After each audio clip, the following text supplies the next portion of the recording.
glorificamos o teu santo nome, porque a tua palavra diz que o Senhor é bom e é eterna a tua misericórdia. Por isso nós te agradecemos, Senhor. Nós te agradecemos, Senhor, pelo privilégio de podermos estudar a tua palavra que é pura, a tua palavra que é santa, a tua palavra que estabelece, a tua palavra que rompe barreiras, a tua palavra que é lâmpada para os nossos pés. Por isso nós te agradecemos. Abençoa o pastor Presta, abençoa o pastor Kleber, nossos professores, abençoa todos os alunos, em nome de Jesus. Amém. Deus. Louvado seja o nome do Senhor, irmãos. Pai do Senhor. A paz do Senhor, irmão. Wellington, paz do Senhor. Bom, nós estamos na nossa quarta aula de profetas menores. Estamos estudando a respeito dos profetas menores, falamos a respeito do profeta Jonas e do profeta Obadias na aula passada.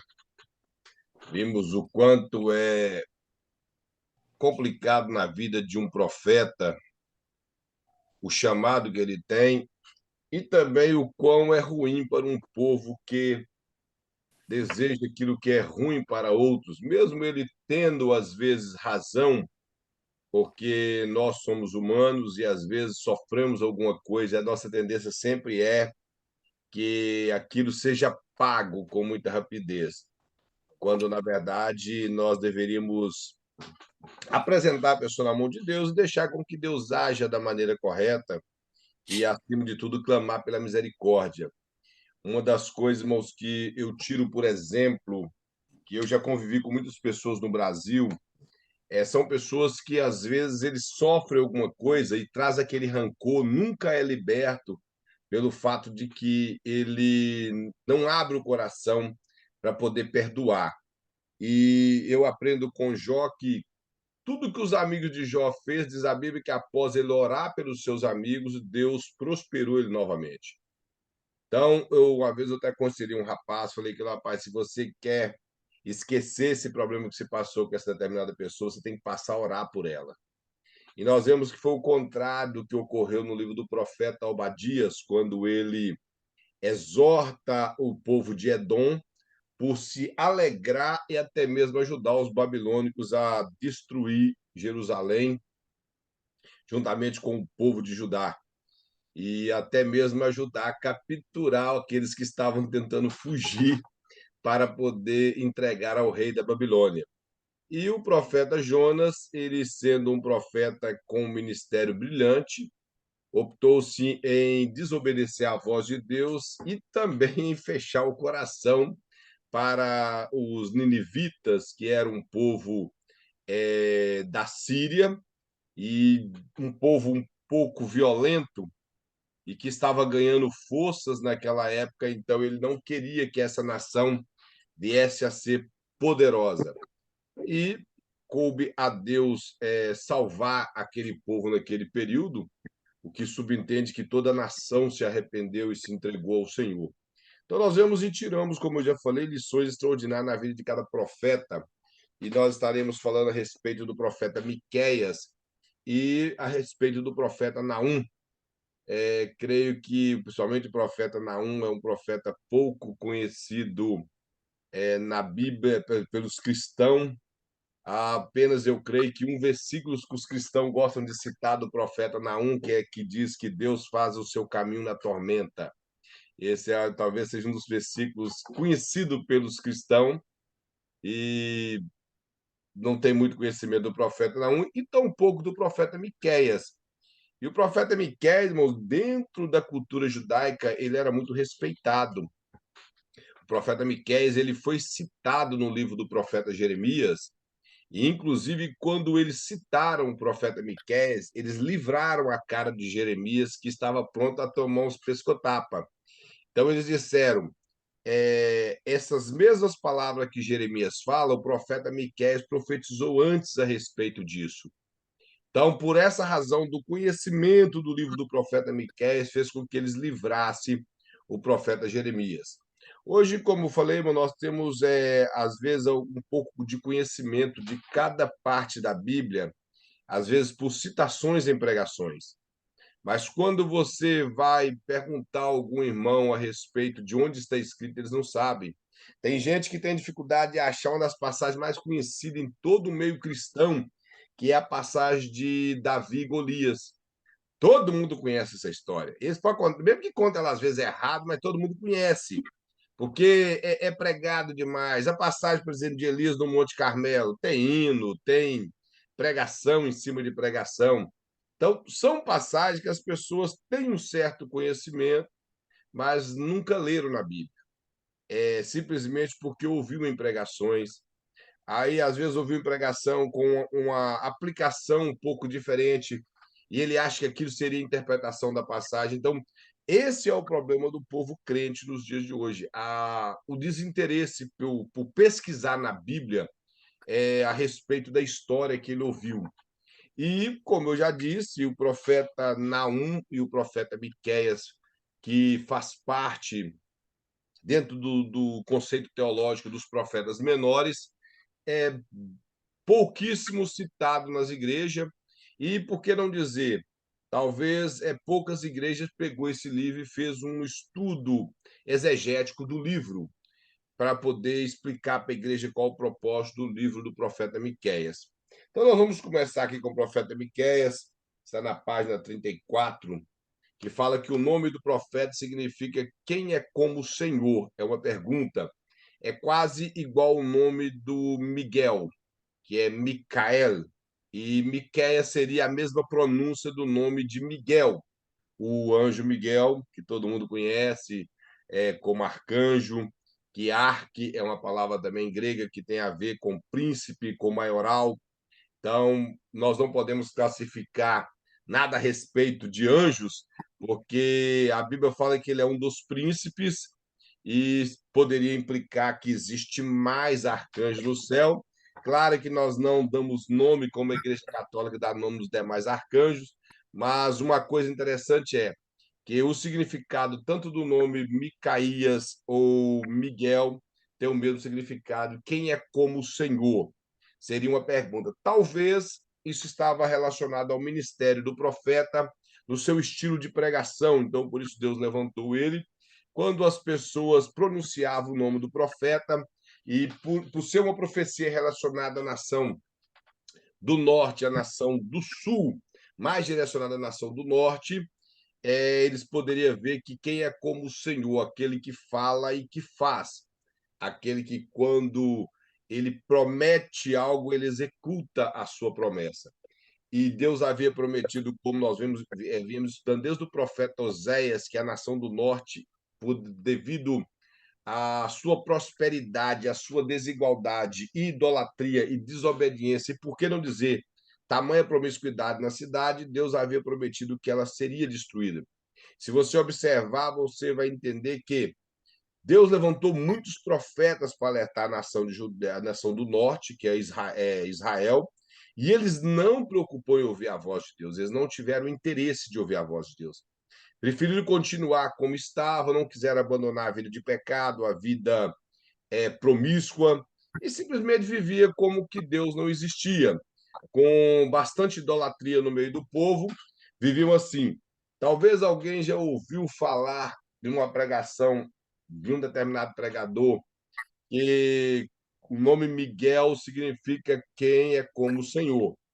E tem um pregador aí que uma vez ele pregando, ele disse que quando o diabo disse eu subirei ao céu, serei semelhante ao Altíssimo, edificarei meu trono ao lado do Oriente. Então Deus foi e criou Miguel para combater com Lúcifer, e por isso ele colocou o nome dele de Miguel, porque na hora que ele criou, Deus gritou: quem é como o Senhor? Irmãos, isso não tem base nenhuma na Bíblia, nenhuma. Eu, particularmente, acredito que quase todos os teólogos que eu conheço, já li livro deles a respeito de anjo, acredita que os anjos foi criado em um tempo desconhecido nosso, mas, porém, todos criados ao mesmo tempo. Todos foram criados ao mesmo tempo. Não sabemos como, se foi uma ordem, se Deus, para que Deus deu ordem. Por eles não serem matéria, Deus não precisou de pôr a mão em nada como fez com o homem. Mas nós não sabemos como isso aconteceu. Agora, não podemos inventar coisas para poder florar uma pregação, porque isso se torna um engano. Quando nós falamos que Deus falou, que criou Miguel e deu o nome de Miguel para falar quem é igual ao Senhor, irmãos, Deus não perde tempo com o diabo. Essa teologia que o diabo ele é o arqui-inimigo de Deus, isso é heresia. O diabo ele não é arqui-inimigo de Deus. Deus não tem inimigo. O diabo, irmãos, ele não é nada perto de Deus. Esse pensamento de maniqueu, que é chamado maniqueísmo, que o diabo ele é o adversário de Deus. Aquela teoria do bem e do mal. Deus é o bem, o diabo é o mal. Estão em oposição. Isso não existe. O diabo não tem condição de se opor a Deus. Ele Ele é sabe disso. criatura. Criatura, ele não tem condição de se opor a Deus. Ele preocupa em destruir aqueles que são a imagem de Deus. Mas ele não tem como se opor a Deus. Então, Deus não preocupou em criar Miguel para fazer essa pergunta para o diabo. Deus, que se fosse assim, meu Deus deveria explicação para o diabo. De aí quem que é igual eu, perguntando para o diabo. Deus não precisa de se promover. Ele faz o que ele quer. Então, eu acredito que tanto ele quanto Miguel foi criado no mesmo período, na mesma época, que, como eu já disse, fora do nosso conhecimento. Então, se você algum dia ouvir isso aí, vai sabendo, não tem fundamento bíblico. Os anjos foram criados em conjunto no mesmo tempo. Quando, não sei se você já passou angelologia aqui na Sim, matéria, não me recordo já se já passou. passou. Se não passou, se você não estudou, quando você estudar, você vai perceber. O pastor Luiz Prestes tem essa mesma linha de pensamento, se não passou ainda. Tem essa mesma linha de pensamento que os anjos foram criados no mesmo período. Não tem espaço. Foi um ano criado. Por exemplo, Deus criou um anjo ontem. Não. Foram criados na mesma época. Quem reproduz são os seres humanos. É a maneira que Deus, até antes do pecado, ele ter criado, foi a maneira do homem se reproduzir, homem e mulher. Não tem a ver. Deus poderia ter criado muitos, o profeta Malaquias até fala isso. E não fez ele somente um, lhe sobrando o espírito. Ainda falei, por que somente um? Aí a resposta veio, porque ele buscava uma semente piedosa. Deus fez um homem piedoso e buscava deste casal uma semente piedosa.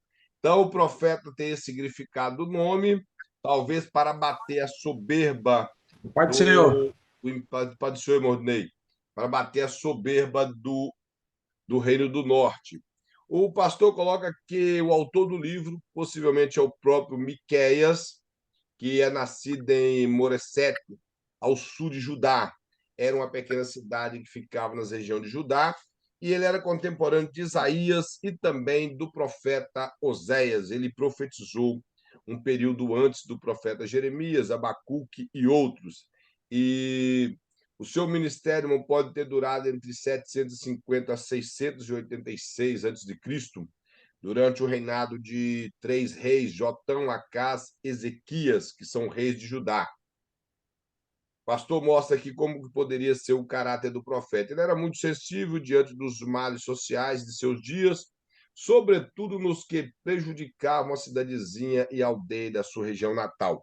Essa parte aqui, irmãos, é muito interessante na vida do profeta, que durante todo o período do seu reinado, o que o pastor colocou, que faz muito jus ao livro do profeta, quando você observa, lendo as profecias de Miqueias, ele era um camarada muito sensível a tanto ouvir a voz de Deus como aos prejuízos que estavam acontecendo na cidade. Quando as pessoas que tinham mais poderes traziam peso sobre os menos favorecidos, sobre os males que eles estavam causando ali, sobre as dificuldades que a cidade estava atravessando. Então, ele sentiu tudo aquilo. E como o profeta, irmãos, ele transmite isso para nós, que tem que haver uma sensibilidade na vida do povo de Deus, na vida dos homens de Deus, das mulheres de Deus, para poder, primeiro, entender a situação, como nós conversávamos aqui no início da aula, a situação das ovelhas, e, acima de tudo, entender a situação das pessoas lá fora. Porque uma das coisas, irmãos, que eu entendo que isso ocorre, principalmente com muitos cristãos, e é bíblico, a Bíblia fala em Efésios que fala assim: ireis e não pequeis. que nós podemos irar, porém não pecarmos. Ainda fala assim: não deixe o sol se pôr sobre a sua ira, ou seja, que o dia não termine com você irado, para que aquilo não tenha raiz no seu coração e possa virar ódio. Só que quando nós observamos o contexto, essa ira, ela é chamada de uma ira quando você toma dores das coisas de Deus. Alguém está zombando das coisas de Deus, fazendo chacota com as coisas do Senhor, e você fica irado. Mas o que eu quero chamar a atenção é que nós somos propensos a isso devido ao fato de sermos seres humanos. Mas nós deveríamos ser mais sensíveis a entender que essas pessoas que praticam esse tipo de coisas que nós vemos ultimamente na internet, essas besteiras que muitos estão falando hoje, são pessoas que não temem a Deus, que não têm conhecimento de Deus, que não servem a Deus, que não conhecem a Bíblia. O ruim é se fosse crentes, como nós vemos em algumas igrejas, pessoas que são crentes que estão apoiando o erro. No caso do ímpio, irmão, que não tem conhecimento de Deus, eu entendo que causa ira. Por exemplo, há pouco tempo nos Estados Unidos aqui, gravaram um vídeo com 3 mulheres que se diziam feministas chutando a Bíblia. Chutando a Bíblia para um lado, para o outro e tentando desfazer da Bíblia. Te causa ira, sim. Primeiro porque eu não sei como que é o Código Penal aqui, mas o Código Penal brasileiro fala que você não pode abusar de nada que seria instrumento de culto, você não pode zombar. Cruz, Bíblia, essas fitinhas do Bonfim, esse tipo de coisa. Você não pode fazer chacota, zombaria ao público com esse tipo de coisa. Você não, por exemplo, quando aconteceu aquilo com aquele pastor, aquele bispo da Universal, que ele chutou em a santa não, mas deixa eu corrigir, aquela imagem em rede nacional, em rede nacional, aquilo ali lhe acarretou um processo, porque dentro da Constituição brasileira não se pode fazer isso. Só que nós vemos que eles não respeitam.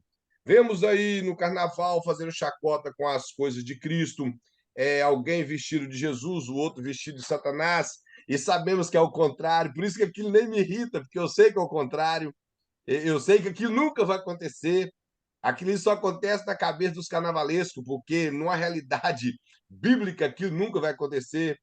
Vemos aí pessoas de homoafetivos zombando de alguém vestido também como se fosse Cristo e ele subindo em uma cruz com deboche e outras coisas. Então, isso às vezes causa ira. Eu vejo cristãos, somente no Instagram, irado e falando muitas coisas. Mas a gente, como servo de Deus, temos que ser sensíveis, saber que este mundo está entregue a Satanás. E essas pessoas, eles são usados pelo diabo.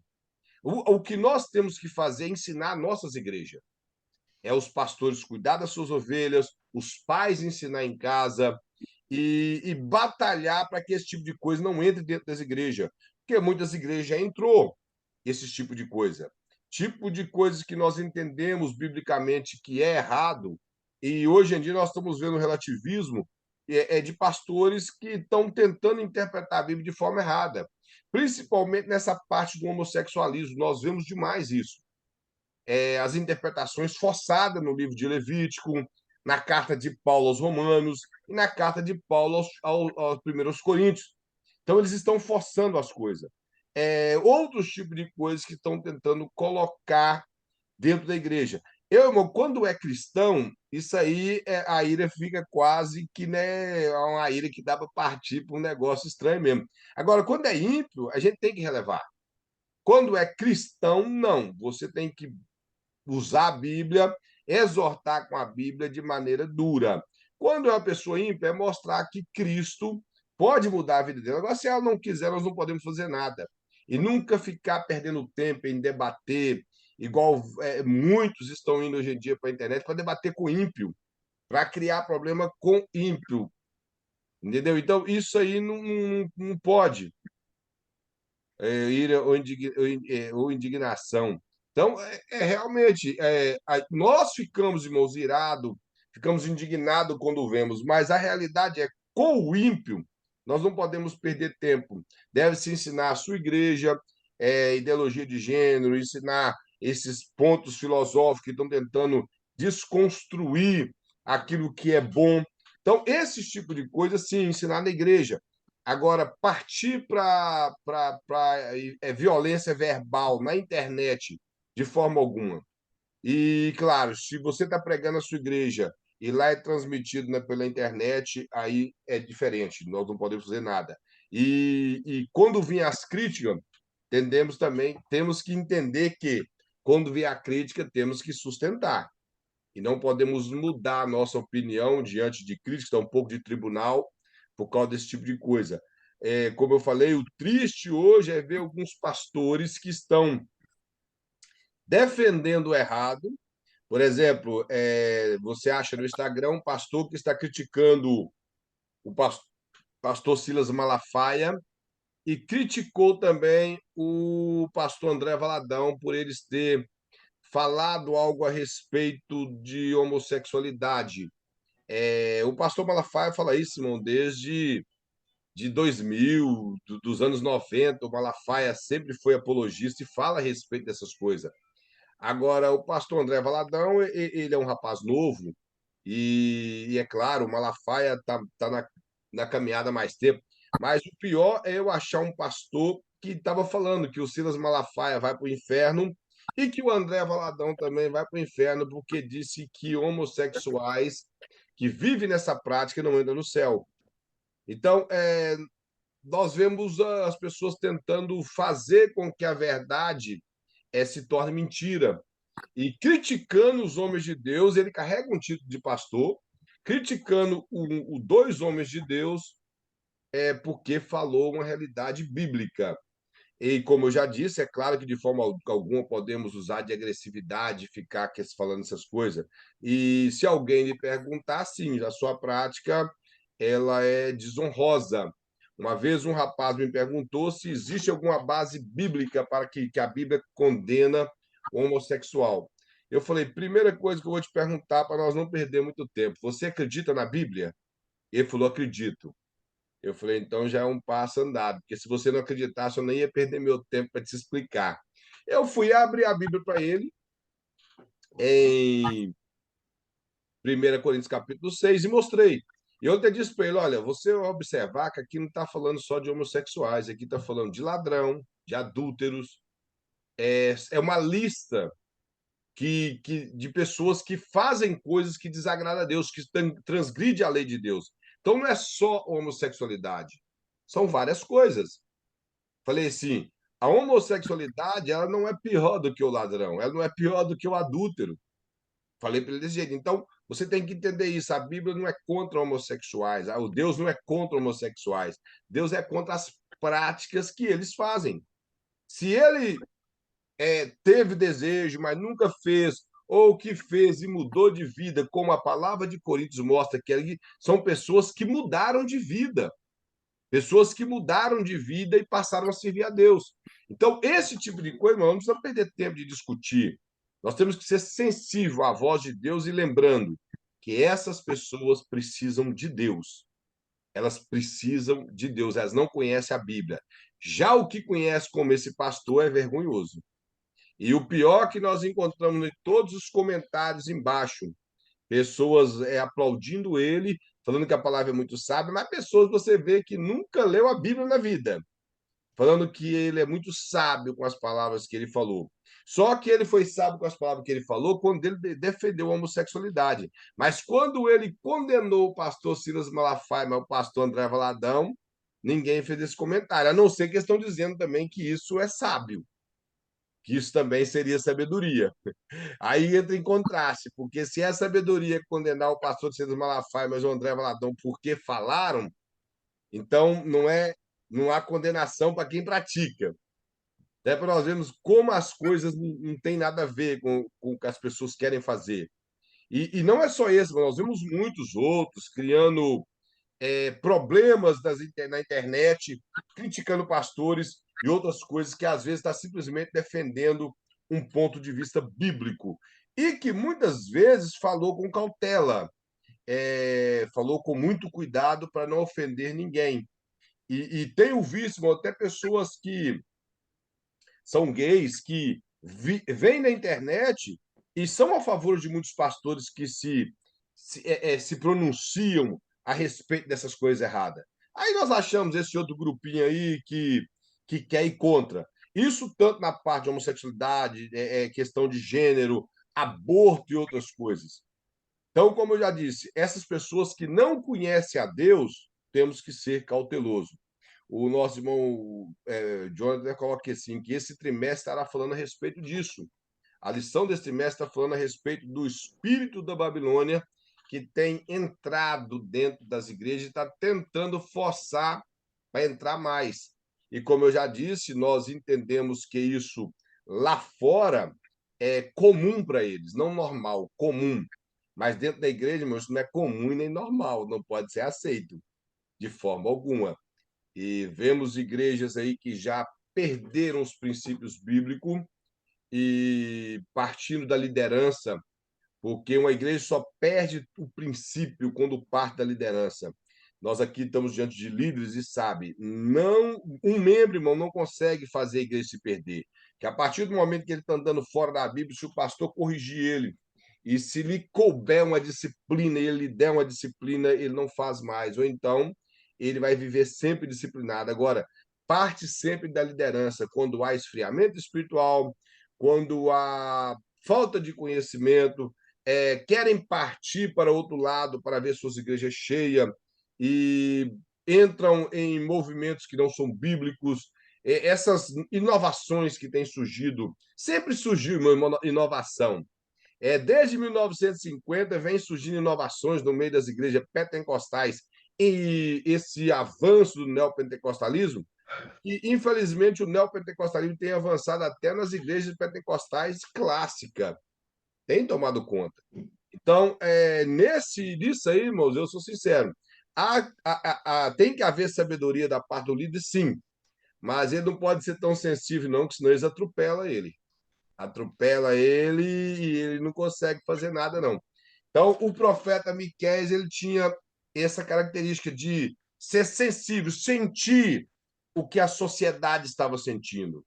E isso, irmãos, é o que Jesus nos ensinou. Jesus mostra que quase todas as passagens que Jesus via alguém, a Bíblia fala que ele teve compaixão.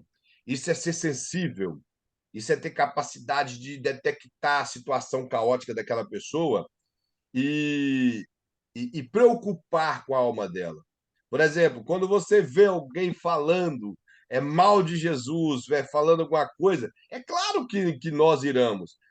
Já dizia João Calvino que quando um homem tem um cachorro e alguém ataca aquele homem, o cachorro ele parte para cima, ele quer defender o seu dono. E assim somos nós com Cristo. Nós queremos sim defender a fé que nós pregamos, a fé que nós anunciamos. Porém, não há necessidade de agressões verbais de forma alguma, em lugar algum. Sentimos irado e muitas outras coisas. E uma coisa que nós temos que nunca perder é a autoridade de Deus em nossas vidas a repreender determinadas pessoas, somente em trabalho, em locais públicos, nunca sendo pessoas agressivas, mas a autoridade de Deus, sim, para repreender determinadas coisas vindo da parte do diabo. Detectou que é demônio, repreende. Detectou que quer fazer chocarrice com as coisas de Deus, repreende com sabedoria. Isso não é errado. Agora, o errado é nós entrarmos no jogo e começar a atacar as pessoas também. Cristão não precisa medir da mesma medida desse povo. Como o nosso irmão Zé de Souza fala, realmente é o que tem acontecido, que muitas igrejas, para não perder, estão se adequando a esse tipo de forma. Que uma coisa interessante que a Bíblia fala é que não vos conformeis com esse mundo, mas transformai-vos. As duas palavras têm forma. E não conformar, irmão, não se adequar à forma. Quando nós adequamos a forma, que a forma, igual que faz bolo, o bolo sai no formato da forma. Quando nós adequamos, conformamos com este século, com os preceitos desse mundo, nós estamos adequando aquela forma dali, ficando igual a eles. Mas quando nós transformamos, como a Bíblia fala, que são duas palavras diferentes, quando nós transformamos, nós não aceitamos aquele estilo de forma. Nós renovamos a nossa vida pelo poder da palavra de Deus. Nós não aceitamos aquele tipo de forma. E é assim que a Bíblia mostra. Somos moldados, como disse que o nosso irmão Wilson, somos realmente moldados pela palavra de Deus.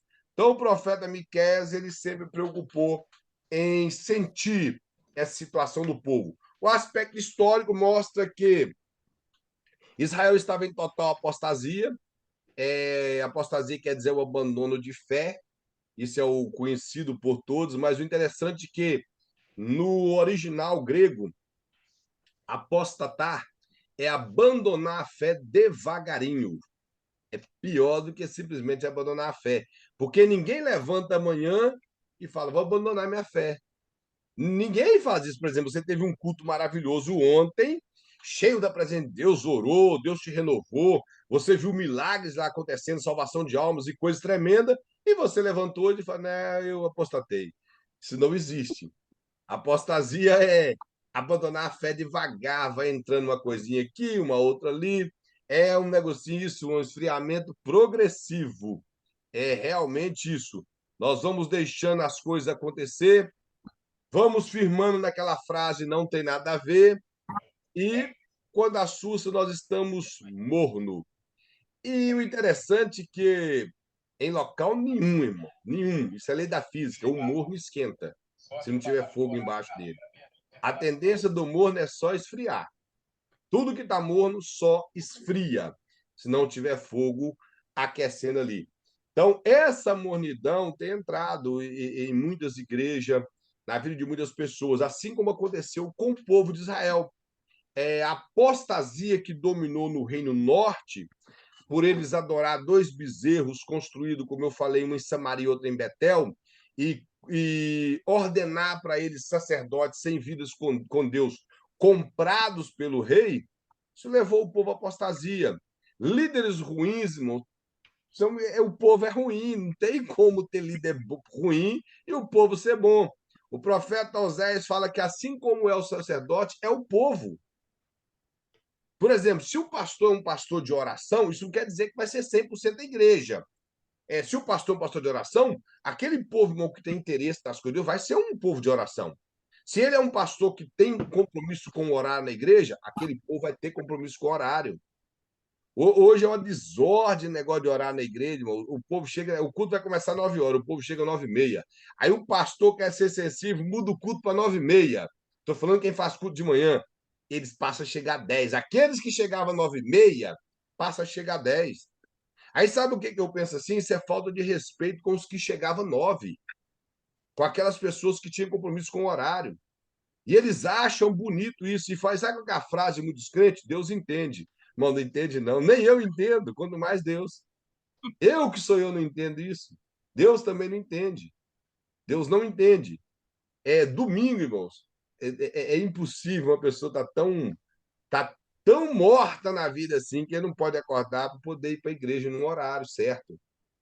Porque se for para ele trabalhar no domingo, ele está na empresa às 6 ou às 7, sem problema nenhum. Mas na casa de Deus, não quer chegar no horário certo. Então, se o pastor ele luta para isso aí, a igreja, que são os crentes bons, vão lutar com ele. Vão estar do lado dele, vão fazer que as coisas aconteçam.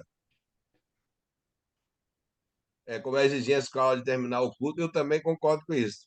Apesar que tem muitos que chegam atrasados, mas exige para o culto acabar num horário. Eu acredito sim. A igreja tem um padrão de horário de culto, tem que cumprir. Vai acontecer dia que vai passar 10, 15 minutos ou até meia hora? Claro que vai. Mas isso não pode ser sempre. Porém, tem aqueles crentes, e o irmão Wilson coloca os que chegam atrasados, os que mais reclamam do horário. Já fiquei quase 2 horas esperando os irmãos. Atrasado do culto, esse aí foi boa. 2 horas demais, 2 horas é o período do culto. Na igreja que eu sirvo o Senhor, quem não chega no período da oração nem tem oportunidade. Eu concordo também, irmão. O crente que não participa das coisas do que faz parte do culto, eles não têm que participar de nada. Eu, para mim, por exemplo, um obreiro que não chega no horário certo do culto sem motivo, para mim, já não serve para ser obreiro. Agora, você tem motivo de trabalho, esse tipo de coisa. Isso, por exemplo, isso é motivo. Trabalho, problema de saúde. Agora, minha mulher demora a arrumar. Rapaz, coloca a ordem na casa, velho. Coloca ordem na casa, conversa com ela, chega um consenso. Ensina para ela que chegar atrasado na igreja é errado. Então, não existe esse negócio. Ou é o marido, fala uma coisa, que uma boa parte, às vezes, são as mulheres que atrasam, mas tem aqueles maridos também que atrasa, que demora a arrumar, fica enrolando, né? Quando o culto é de manhã, irmão, e tem uns que, se é de manhã, ele chega atrasado, se é à noite, ele chega também. Eu acho impressionante isso. Não consegue chegar no horário. Então, nós temos que tomar cuidado com esse tipo de coisa. E sabe o que é isso, irmão? Isso é esfriamento. Isso é esfriamento espiritual. Porque é impossível uma pessoa que ele ama a Deus, ele serve a Deus de verdade, ele é fervoroso. O apóstolo Paulo fala que tudo que nós vamos fazer para Deus tem que ser com fervor. Com Ele é excelência. fervoroso, ele gostar de chegar atrasado da igreja. Isso é mordidão espiritual. Porque a Bíblia é repleta de salmos. O salmista fala que ele queria morar na casa do Senhor, que a presença do Senhor é tudo para ele, que ele busca a presença do Senhor numa terra seca e cansada, que uma coisa ele pediu a Deus e a buscou, que ele pudesse morar na casa de Deus por longos dias, que eu alegrei-me quando me disseram, vamos à casa do Senhor. Então, é, eu não acredito, porque o local que nós temos para que de onde nós reunimos para sermos igreja, que só se é igreja, irmão, quando está o corpo reunido. Quando está uma pessoa, é templo. Quando é igreja, é quando está o povo reunido. Como colocou, os obreiros nem sobem no público, concordo plenamente.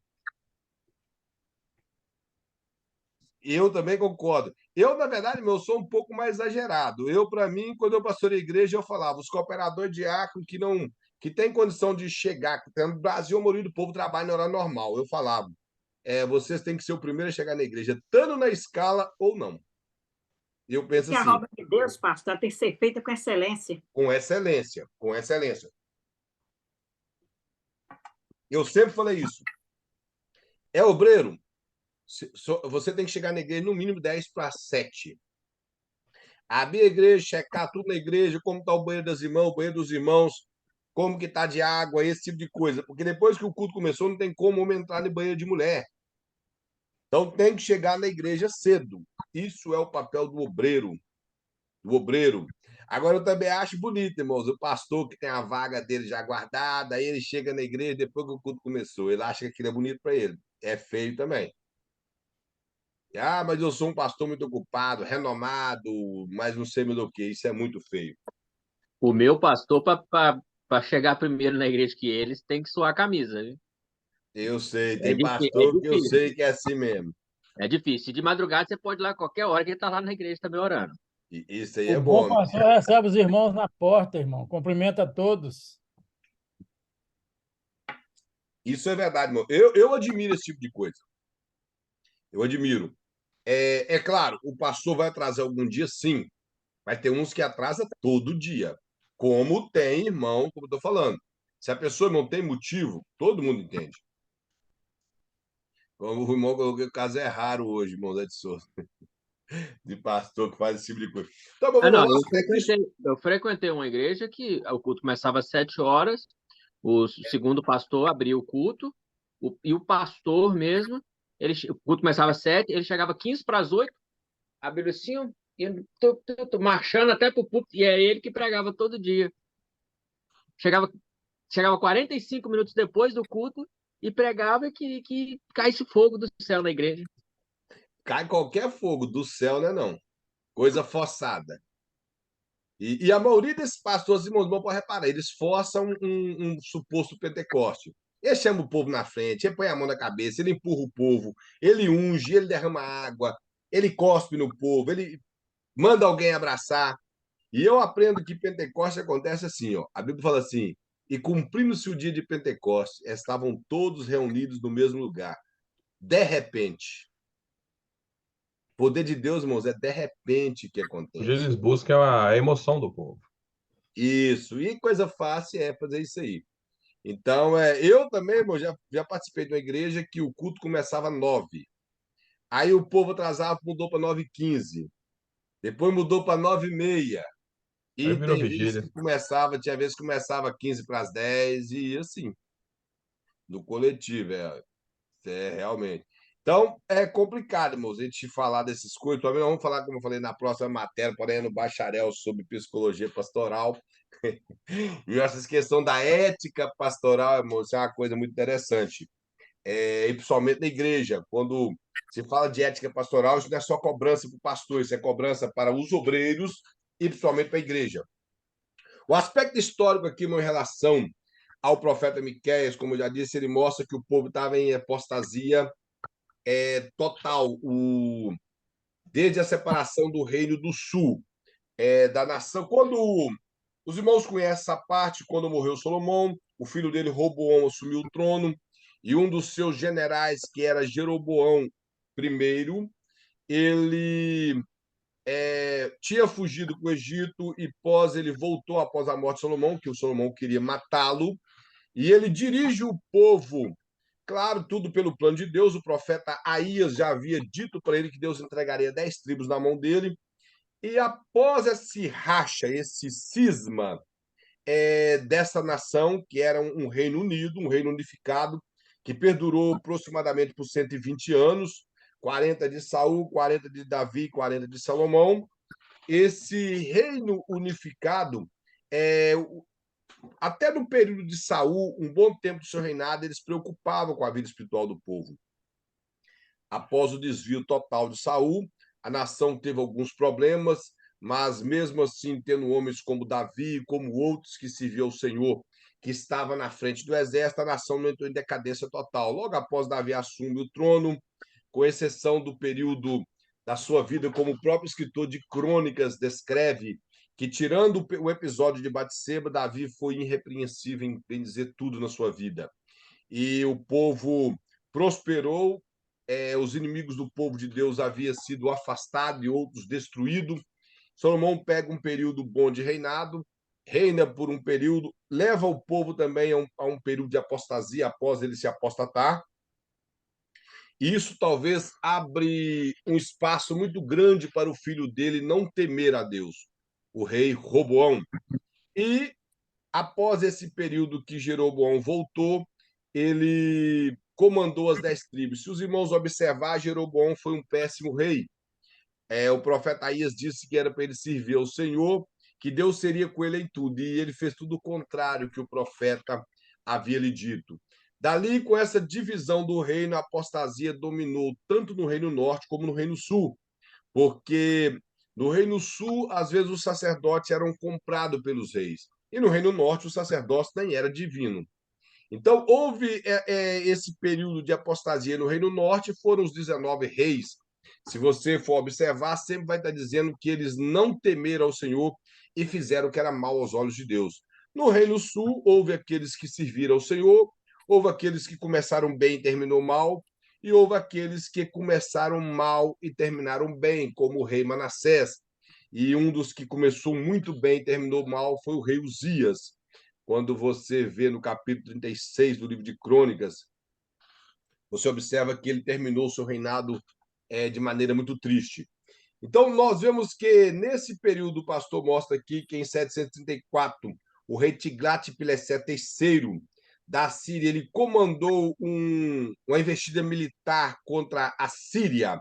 Síria aqui, no caso, não é a Síria com A e Síria, que era um pequeno país, a Filístia, que era do povo dos filisteus, e parte de Israel e de Judá, parte do Reino Norte e do Reino Sul. Nesse período, ele conquistou algumas terras, porém, ele ainda não conseguiu destruir o Reino de Judá com a sua sede em Jerusalém. Em 722, ele leva Samaria, como nós já falamos em as outras aulas, levou cativo a Síria, espalhou esse povo em vários lugares, colocou outros povos na sua terra, e teve também uma investida contra Judá. Porém, esse período da investida dele contra Judá, ele teve reprovação divina, e Deus fez com que o povo de Israel saísse vitorioso nesse período. Você vê isso do capítulo 36 ao capítulo 37 do livro do profeta Isaías, e também encontra no livro de Crônicas essa passagem, que é aquela passagem muito conhecida que o rei mandou Rabizaque, que era um capitão do seu exército, e ler um édito diante dos muros de Jerusalém, falando que o rei Senaqueribe estaria entrando em Jerusalém, destruindo todo Jerusalém, colocando a cidade a fogo, passando a fio de espada todas as pessoas, a ponto que o rei Ezequias desesperou, mas ele foi buscar Deus. E nós vemos o desespero daqueles homens que estavam ali, alguns juízes, que se julgavam ser homens de Deus, e quando aquele capitão, Rabizaque, fala em hebraico, eles dizem para ele, fala conosco em aramaico ou siríaco, que nós entendemos a sua língua. Ele falou, não vim falar somente a vocês, e sim a todo o povo. Eles queriam esconder a verdade do povo, porque se eles escondem a verdade do povo, o povo não ficava amedrontado. É o que às vezes acontece, irmão, com muitos. Não tem coragem de anunciar a verdade que ocorre em muitas igrejas, escondem verdades debaixo do pano, quando aquilo vem à tona, destrói a igreja, acaba com a igreja. Porque pecado tem que ser tratado. Uma primeira carta de Paulo aos Coríntios, ela ensina isso. A Bíblia mostra que o povo de Coríntios tinha um rapaz que mantinha relação sexual com sua madrasta, e eles se julgavam muito mente aberta, que não punia aquilo. E o apóstolo Paulo manda punir para que a alma daquela pessoa fosse restaurada. Às vezes, por que há muito erro dentro das igrejas? E muitas pessoas fracas, é por isso, pecados que não são anunciados e mostrados e consertados na igreja. Pessoas que querem esconder, como esses dois homens tentou esconder, e não conseguiram. O que ele disse que não foi falar para eles, anunciou, o rei Ezequias foi orar, e Deus enviou um anjo e matou 185 mil soldados assírios. Simplesmente um anjo. Passou ali, não sabemos como, se foi com doença, com espada, ou causou medo, e matou esses 185 mil soldados do rei do Império Assírio. Então, esse aspecto histórico mostra isso, que a investida do rei Tiglat-Pileser e do rei Senaqueribe não foi totalmente de sucesso pelo fato que Deus interveio em favor da nação de Judá pelo arrependimento do rei, e ele preocupou em consultar a Deus. Você vai ver que ele preocupou em buscar resposta de Deus, e Deus respondeu falando que daria vitória para ele. Então, irmãos, eu aprendo que nós temos que buscar sempre em Deus. A nossa vitória não vai vir por lamúrias, por reclamações, por parar de ir na igreja.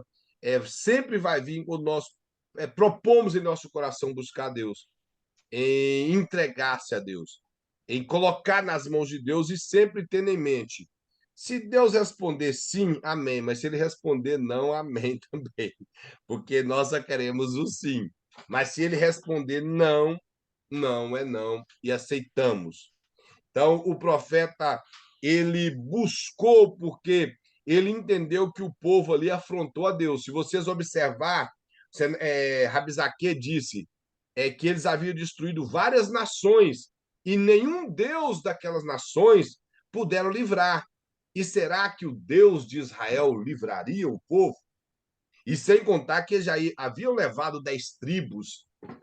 10 tribos, já havia anos que eles haviam levado essas 10 tribos para a sua terra. Então, eles imaginaram, esse povo está abandonado. E quando eles afrontaram a Deus, Deus veio com grande ira sobre aquele povo. O esboço do livro, irmão, de acordo com o que o pastor apresenta na apostila, ele mostra que do capítulo 1 ao capítulo 3 são profecias de condenação a Israel e a Judá, profecias que está falando a respeito do pecado deles, e que Deus puniria, condenaria o pecado desse povo. Do capítulo 4 ao capítulo 5 até o versículo 1, mostra uma restauração, uma esperança, tanto para Israel como também para Judá, que Deus puniria eles, porém, se houvesse um arrependimento, Deus estaria trazendo perdão e misericórdia sobre o povo. Do capítulo 5 até o capítulo... Do capítulo 5, versículo 2 a 5, o pastor mostra uma profecia relacionada ao Messias, que é essa passagem que nós conhecemos, até citada no Evangelho de Mateus, em relação à profecia de onde nasceria o Messias, que é em Belém, cidade não muito populosa na época, mas de onde nasceria o Salvador.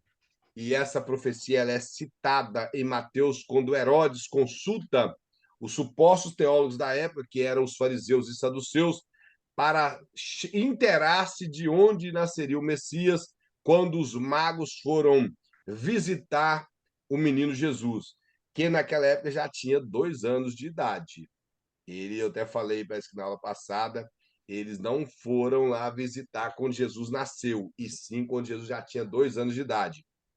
Ele foi visitar o Senhor Jesus. Então, essa profecia em si também está citada no Evangelho de Mateus.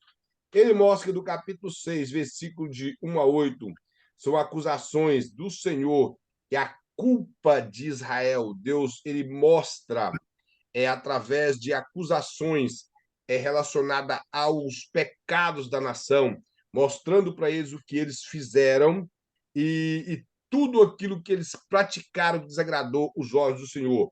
No capítulo 7, Miqueias lamenta a corrupção da sociedade, como nós falamos aqui, a sua sensibilidade, e o versículo 7 a 20 mostra a restauração do povo de Deus. Essa profecia tem a ver também com a restauração que naquele período seria futura pós o cativeiro. Essa restauração tem a ver com pós o cativeiro babilônico e pós o cativeiro assírio, com o remanescente que viria dessas duas nações para novamente habitar na sua terra. Aqui alguns destaques no livro, que é um dos destaques que o pastor mostra, que é muito interessante quando você olha a história, os costumes que o povo da Síria tinha. Eles eram um povo truculento, um povo sem piedade nenhuma. Eram maus por natureza. Razão essa que Jonas não queria pregar em Nínive, porque eles já estavam se tornando uma potência naquela época de Jonas, e por se tornar uma potência, chegou o conhecimento, bem dizer, de todas as nações, as atrocidades que eles faziam com a nação que eles invadiam. Então, o pastor mostra aqui que eles tinham os costumes de arrancar literalmente a pele do povo conquistado. E eles tinham o mesmo costume, apesar que essa nação, que são os persas, vieram depois deles, talvez até copiou os assírios. Eles tinham esse costume de arrancar a pele. Alguns dizem, não sabemos se é verdade, com a pessoa ainda viva. Não sei se suportariam sobreviver até o final ao arrancar a parte de pele do corpo. Alguns alegam que era toda a pele do corpo, mas eu creio que não. Eu creio que era a pele das partes maiores do corpo do ser humano, como às vezes das costas, da barriga, da perna. Eles arrancavam.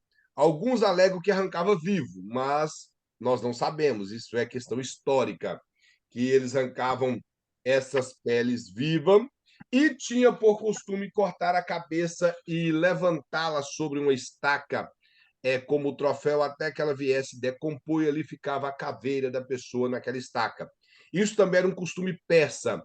Como eu disse, eu creio que os persas copiaram dos assírios. Então era um povo, irmão, sem piedade. A nação que eles invadiam, eles matavam a todos, passavam a todos a fio de espada. Às vezes, deixavam viver criança e mulheres, mas as mulheres, a boa parte delas, às vezes, se tornavam escravas, e as crianças, ao chegar a uma determinada idade, se tornavam escravos também deles. E se viesse a ser adulto e causasse problema, não adequando a cultura do país, possivelmente era morto. A segunda coisa que o pastor mostra no capítulo 3 são as acusações. Os líderes queriam presente, os juízes usavam suborno, os sacerdotes com lucro, profetas adivinham em troca de prata, ricos violentos, balança desonesta, povo mentiroso, amantes da idolatria, e não há um justo sequer. Uma situação complicada que o povo se encontrava na época. E realmente isso aqui são as acusações que o profeta faz contra essa nação. Os líderes, que seriam os reis, e as pessoas que estavam ao lado dos reis, os primeiros ministros ali, as pessoas que ajudavam no reinado, eram pessoas corruptas, pessoas que amavam o presente.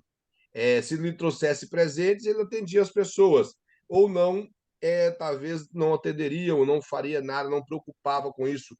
E aquele tipo de coisa, eu faço jus àquele que me agrada mais com benefícios. os juízes, que eram pessoas com um porte menor do que os reis e os ministros, que julgavam a causa do povo diante dos portões da cidade, eles recebiam suborno. E o interessante, irmão, quando você lê o livro do profeta Miqueias, eles pegavam causas que causou muito prejuízo para uma pessoa. Se ele recebesse suborno, ele não preocupava, ele batia o martelo para aquele que lhe pagou, lhe dando o livramento daquela situação. Então, eles eram vendidos descaradamente nas portas da cidade. E sabe qual é o pior? Quando você vai no livro de Juízes, que é o período que os juízes julgaram o povo de Israel, eles julgavam com a Bíblia. Já esses juízes, a Bíblia não fazia parte na história. A lei de Moisés não era o que predominava para mostrar o que é certo e errado. Era simplesmente o que eles queriam. E quando a Bíblia foge do conceito de resolver o que é certo e errado entre nós cristãos, resolvemos com argumento, nós sempre partimos para esse lado. Quem paga mais é o que leva o que é certo. E nós esquecemos disso. Fala dos sacerdotes com lucros, nós vemos essa vergonha entre a parte religiosa do povo de Israel, aquele que apresentaria a situação do povo para Deus, eles estavam preocupando com lucros.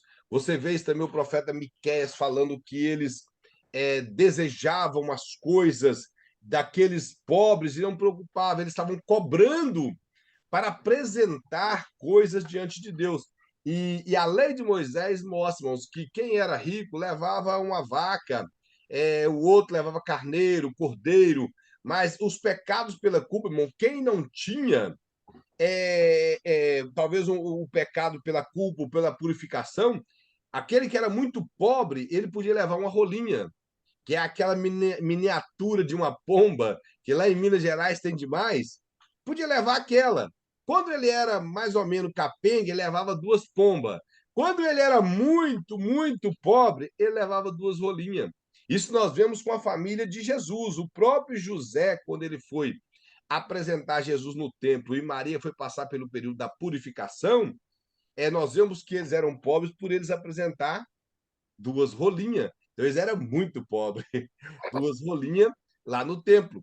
Então, nós vemos que os sacerdotes, irmãos, eles não queriam isso. Isso já não estava mais no cardápio deles e tampouco no que eles queriam. Eles queriam que as pessoas trouxessem coisas melhores. Então, se eu estou levando um carneiro e você é pobre e leva uma rolinha, eu falo, não, eu vou atender o que está levando o carneiro. Para mim é mais lucro. O que eu vou fazer com 2 rolinhas, prender aqui nessa parte aqui do templo aqui, que é os locais que guardavam os animais? Não, eu vou. Quer saber de rolinha? Pega esse negócio e solta. Então, vocês vão entender? Então, isso que os sacerdotes faziam. Aí fala que os profetas adivinhavam em troca de prata. Vemos o profeta Balaão sendo muito criticado por muitos pregadores, de forma alguma quer desmerecer os pregadores que criticam Balaão, que realmente ele foi um profeta que amou a casa de prata do rei Balaque, e a Bíblia fala que ele amou o prêmio da injustiça e se tornou um falso profeta. Claro que Balaão ele teve a punição devida, como terá uma punição pior ainda na eternidade. Agora, esses profetas também se vendiam. Eles buscavam lucros para profetizar. E quando se paga para profetizar, você vai ouvir o que você quer, não o que o profeta vai falar que Deus mandou. E já não eram profetas por nome, quando, na verdade, Deus não usava esse povo mais. Nesse período do profeta Miqueias, do Reino Norte, esses profetas charlatões eram pessoas que estavam em busca de lucros, de finança, e não preocupadas em falar o que Deus mandou. Aí ele fala de balanças desonestas, são balanças injustas. A Bíblia fala em Provérbio que Deus não tem 2 balanças, que Deus não tem balança injusta, a balança de Deus é correta, como deveria ser em qualquer lugar. Então, nessa época existia balança desonesta. Possivelmente aqui, irmãos, a balança que é literalmente, é literal, balança desonesta, que no Brasil antigamente isso acontecia, irmão. Pessoas colocavam muito peso sobre um local para poder vender, roubar do cliente. Isso aí acontecia. Então, essas balanças desonestas aqui que ele está falando são realmente literais. Quando as pessoas iam vender algo, eles roubavam seus clientes com balança desonesta. Com balança desonesta. E que o povo era mentiroso. Irmãos, a mentira é uma característica peculiar do diabo. Quando nós aderimos ao costume de falar mentira, é, estamos, primeiro, somente quando é com nossos irmãos, estamos enganando. O apóstolo Paulo fala que nós devemos deixar mentira e falar a verdade, porque somos membros uns dos outros. Então, ou seja, a minha mão não pode enganar a minha outra mão. O meu cérebro não pode me dar comando para andar se tem um buraco na minha frente. E ele não vai fazer isso. Então, na igreja não é diferente. E no meio do povo de Deus, os irmãos lêem a lei de Moisés. Moisés Deus teve o maior cuidado, irmãos, com as leis civis, com os códigos civis, para proteger aquela nação quando ele se tornasse um povo com bandeira, com nome, com tudo. Quando eles entrassem na terra prometida e que eles se tornassem israelitas, se tornasse povo israelita, eles teriam um código civil que julgaria. E nesse período aqui não tinha as mentiras que predominavam. Mentira, irmãos, ela destrói tudo, destrói família, destrói relacionamento de pai com filho, de homem com mulher, destrói relacionamento de obreiro com igreja, destrói relacionamento de obreiro com membro, destrói igreja. A mentira é como um câncer, ela vai roendo, roendo, roendo e acaba com tudo. Essa era uma das razões que o povo recebeu punição. Mentir de maneira descarada, sem preocupar com nada, com o interesse de enganar. Simplesmente com o interesse de enganar. E uma das coisas que eu costumo dizer, irmãos, concernente à mentira, é que as pessoas hoje em dia têm costume de contar mentira. O mentiroso, ele passa a ter costume. E uma mentira, irmão, não é porque ela é repetida 1000 vezes que ela vai tornar verdade, ela vai ser sempre mentira. O muito que ela se torna, que ela é repetida. E tem pessoas que contam tanta mentira, irmãos, que ele passa a acreditar na mentira dele. Eu conheço gente assim. Ele repete aquilo 4, 5 vezes, ele começa a acreditar nas mentiras dele. E mentira, como eu estou falando, destrói. E existe aquela pessoa, irmão, que ele pensa que ele não mente, ele enfeita a mentira. Ele estende a mentira, estende uma verdade. Então ele enfeita uma verdade. Vou dar um exemplo simples. Está pregando, aí converteu 5 pessoas. Ele vai falar assim: hoje eu preguei e converteu 15. Convertemos pessoas na igreja, sim. Mas não foram 15, foram 5. Irmãos, estão entendendo? Ou então ele mescla a verdade com mentira. Hoje em dia, o que nós estamos tendo de pessoas, irmãos, que mistura verdade com mentira. E aí, quando a pessoa vai questionar o assunto, a pessoa fica sem saber, porque boa parte da história é verdade e outra parte, por ser mentira, e vai simplesmente pensar assim: é porque determinadas as pessoas não têm conhecimento desse assunto, é por isso que ninguém sabe. Então, mistura verdade com mentira, isso é pecado. Nós temos que ser verdadeiro em tudo, sem misturar verdade com mentira. O povo, nessa época, esse destaque que da mentira entre o povo fez com que Deus viesse com grande ira. Aqui o pastor mostra um detalhe relacionado ao milênio. Quando você abre o capítulo 4 do livro do profeta Miqueias, você vai ver que Deus está introduzindo um povo diferente da nação de Israel e da nação de Judá. Um povo diferente. Isso estava abrindo porta para os gentios adentrar na casa do Senhor. O livro do profeta Miqueias, ele abre a mente do povo para entender isso. E essas profecias estendem-se até o milênio, como eu já disse por várias vezes. Se o milênio, de acordo somente com o pastor Luiz Prestes, o milênio literal, um reinado de 1000 anos, ele também é retratado nesse capítulo de número 4 do livro do profeta Miqueias. Ele fala que Miqueias também previu a destruição de Samaria poucos anos antes e de Jerusalém, mas depois ela seria libertada. Foi previsto por ele a destruição das duas nações e também a restauração das duas nações. O capítulo 6 fala que o Senhor exigia a prática de justiça, ame a fidelidade e ande humildemente diante do Senhor. A prática da justiça, irmãos, é nós sermos justos. Aqui que ele está falando em relação à maneira desonesta que as pessoas agiam. aquilo era para ser arrancado do meio do povo. Como eu falei, suborno, interesse em presente, balança desonesta, lucro entre os sacerdotes, profetas que só adivinhavam por finança. Esse tipo de coisa não deveria existir, era para ser arrancado. O Senhor exige que isso saia do meio do povo para haver uma restauração. E ele mostra que devia amar a fidelidade. Irmãos, não tem como deixarmos de ser corruptos se não amamos a fidelidade, se não amamos o que é certo, se não amamos aquilo que é correto. Só vamos deixar esse tipo de coisa, balança injusta, mentira, ser corrupto, vender a nossa fé, se nós amarmos aquilo que é fiel, se amarmos a fidelidade. E uma das coisas, ser humilde diante de Deus. Ser humilde diante de Deus é ser dependente de Deus, é entender que Deus está acima de tudo e nós estamos subalternos à sua voz, à sua mão, que se não for misericórdia de Deus, o que seria de nós? E eu vou um pouco além, que nós também devemos ser humildes diante dos nossos irmãos. Devemos ter que ser humilde, porque é impossível eu não ser humilde diante do meu semelhante e ser humilde diante de Deus. Isso é uma falácia, uma mentira.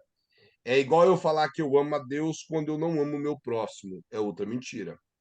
O apóstolo Paulo, ele ensinando o povo de Gálatas, e eles preocupados com a lei, você pode ler lá que o apóstolo Paulo vai falar assim, a lei é resumida em amar o próximo como a ti mesmo.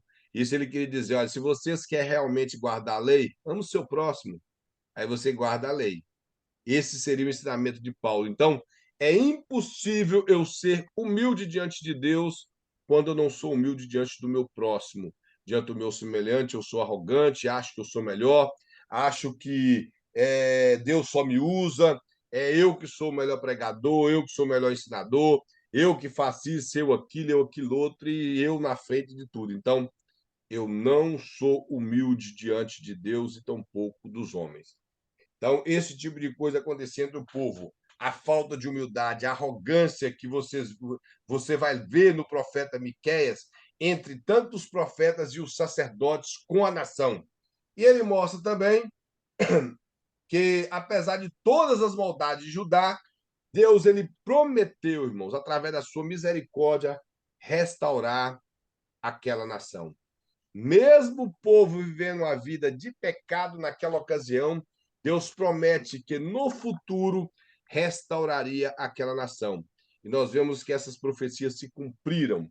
Deus restaura a nação de Israel, a sua terra, a sua pátria, eles voltam a ter os seus cultos e, com o passar do tempo, eles entram em decadência novamente. Mas Deus prometeu e Deus cumpriu o que ele havia prometido no meio do povo dele.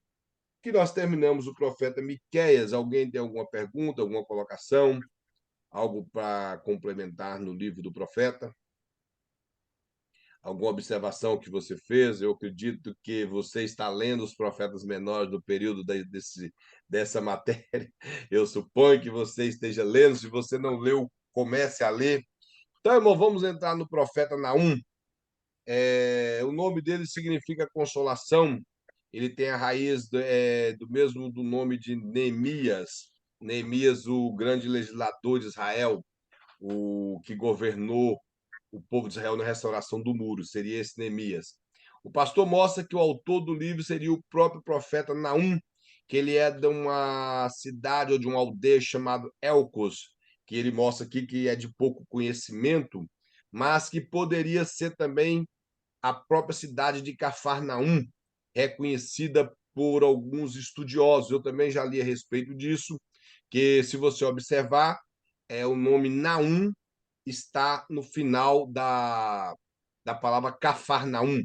E o hebraico sempre são junções de duas palavras ou mais para construir uma palavra que eles querem. Então, Cafarnaum significaria cidade de Naum. Esse é o significado da Cafarnaum que nós encontramos nos evangelhos, principalmente no evangelho de Mateus, a cidade de Cafarnaum que Jesus até é aceito por alguns estudiosos, e um versículo bíblico que sugere que Jesus residiu em Cafarnaum por um período de tempo. E talvez Pedro também morava lá. Então, Cafarnaum seria essa cidade que, como alguns entendem, que veio a ser Cafarnaum, essa cidade Elcos, ou essa pequena aldeia no período do profeta Naum. Ele fala que a data do profeta possivelmente poderia ter sido escrito no período de 603 até 612, tendo em vista aqui a queda do Império Assírio, que as profecias de Naum está relacionado contra a Assíria e principalmente contra a sua capital, que é a cidade de Nínive, essa mesma cidade que o profeta Jonas pregou. Esses dois profetas, irmãos, têm o ministério de profetizar sobre a cidade de Nínive, tanto o profeta Jonas, como nós estudamos, e também o profeta Naum. Ele direciona todas as suas profecias em relação à cidade de Nínive.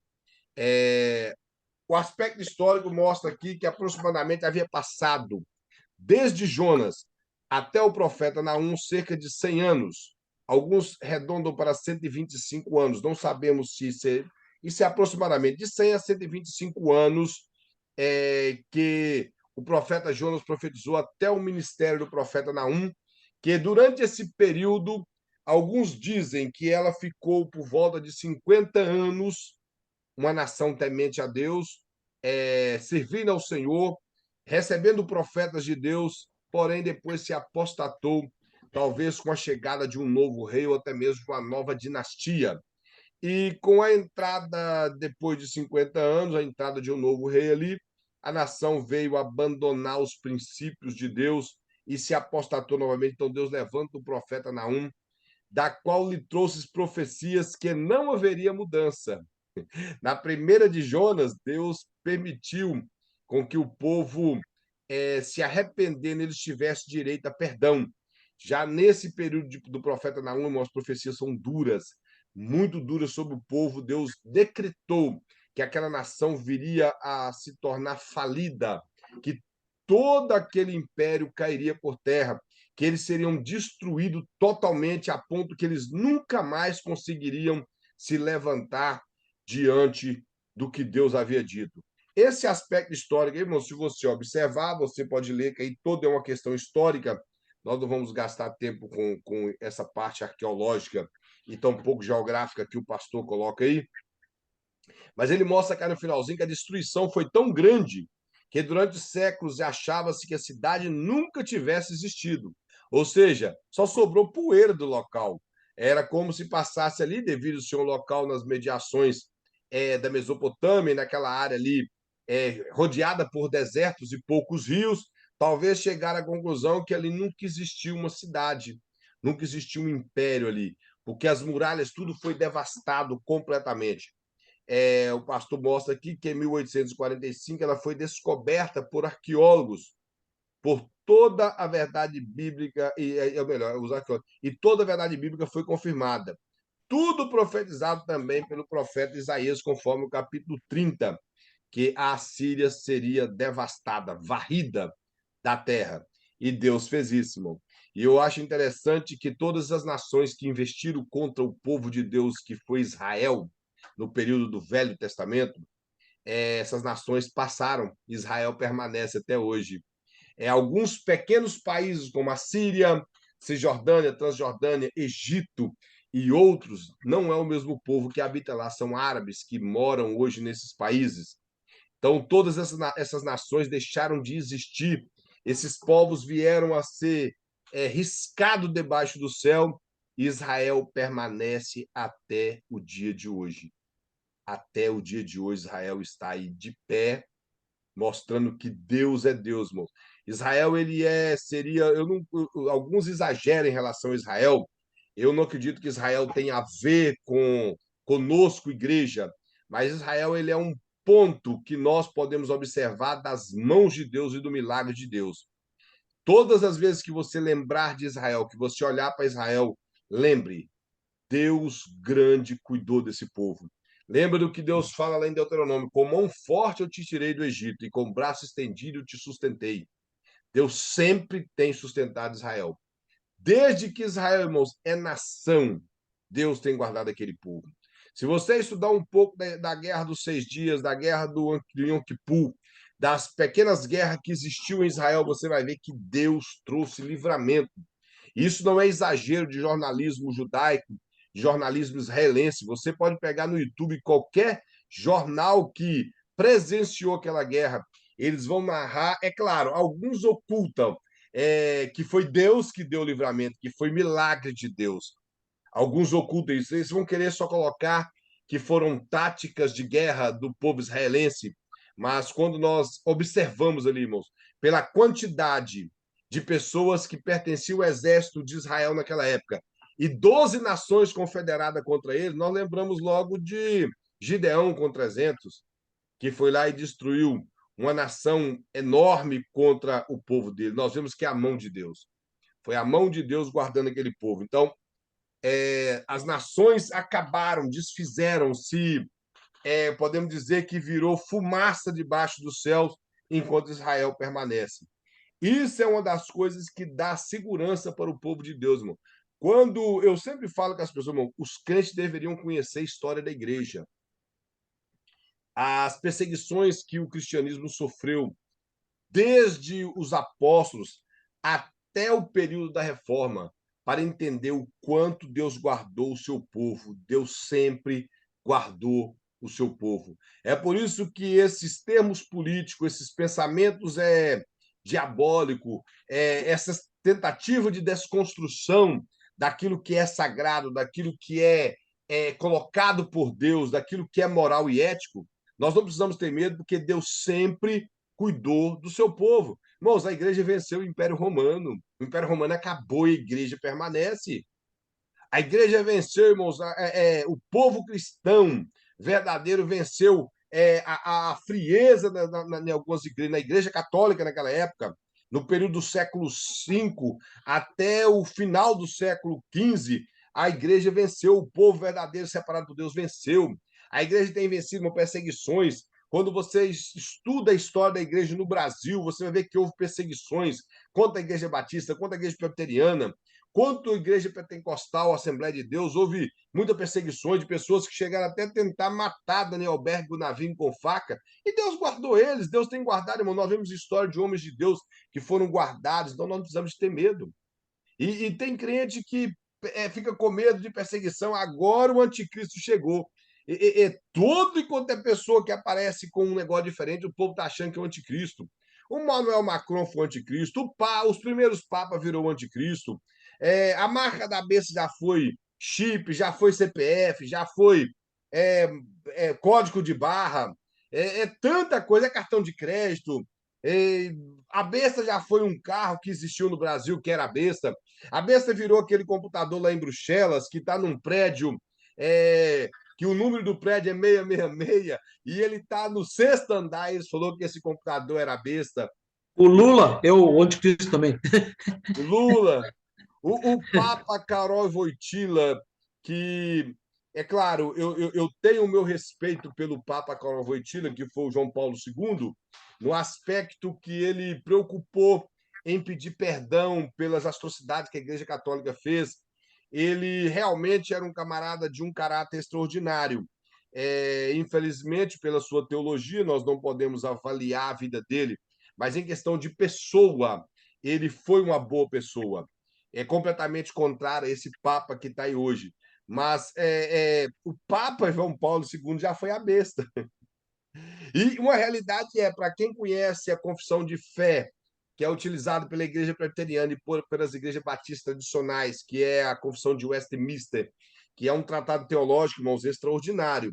Porém, no período dos reformadores e dos puritanos, eles acreditavam que o Papa, literalmente o Papa, era o anticristo.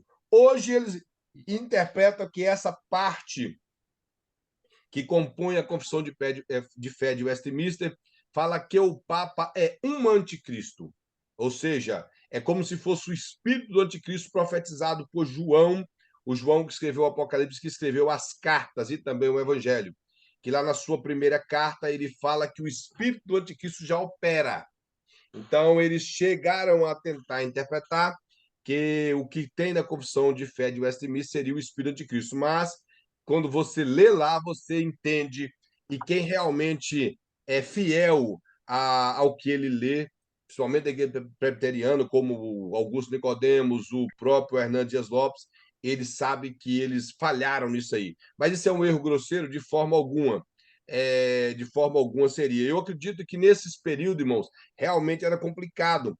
A igreja adventista acreditou por muitos anos que os imperadores romanos eram o anticristo, principalmente quando, não sei se é Tito Otaviano, que ele chegou a galgar o título de pontífice, que quer dizer ponte, e em nenhum dos seus arcos existia uma ponte levando até o sol, dizendo que ele era um Deus, que ele conduzia o homem até as alturas. Então, a Igreja Católica, a Igreja Adventista, por ser preterista na questão escatológica, eles acreditam sim que é o Papa, e defendem debaixo de 7 chaves que o Papa ele é o anticristo. Mas já passaram vários papas, desde Leão V até esse tribulado que está aí, são muitos papas que passaram na Igreja Católica e nenhum dele é o Papa. Ultimamente surgiu um rapaz aí chamado Romilson.